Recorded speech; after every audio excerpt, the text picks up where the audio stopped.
Thank you for joining us at xham.com for this Forex Preview video. We'll be having a look at the Reserve Bank of New Zealand meeting coming up on Wednesday. I'm Christina Marujos, and joining me today is Senior Investment Analyst Marios Hadjikyriacos. So, Marios, the RBNZ is widely expected to raise interest rates when it concludes its meeting at 1 o'clock GMT on Wednesday. How likely is that, and how could it affect the Kiwi dollar? Hello, Christina. That's really likely according to the market. So if you look at market pricing, a rate increase is priced in with around a 90% probability, which is, almost fully priced in. Now, the New Zealand economy is coming out of a lockdown. And in fact, the RBNZ would have raised interest rates in August, but a surprise lockdown stopped them from doing so. And the message was, we are delaying the rate hike. We're not cancelling it. So here we are, 1.5 months later. The economy is coming out of that lockdown, and of course economic data have taken a hit, but not substantially. So consumption fell, the number of people receiving unemployment benefits rose, but the impact was much smaller compared to the first lockdown last year. And in fact, if you look at business and household surveys, those have been quite stable. So that suggests that most economic actors are just looking through the shutdown and towards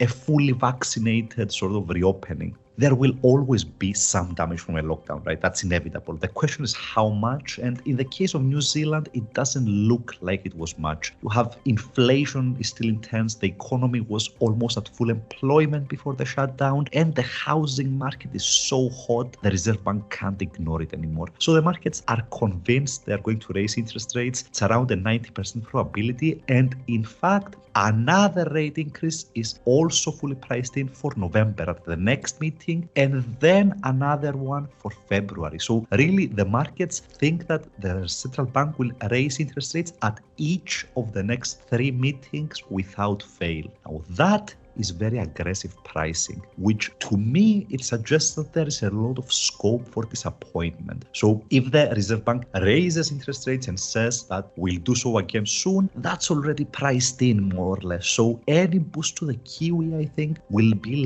relatively minor. Now, on the other hand, if they raise interest rates, but they don't commit to anything else, to a follow-up move in November, or if something happens in the meantime that doesn't allow them to do that, then the currency could take a much bigger hit. So the risks are a little asymmetric and tilted to the downside. And having a look at the bigger picture now, what is the outlook for the currency?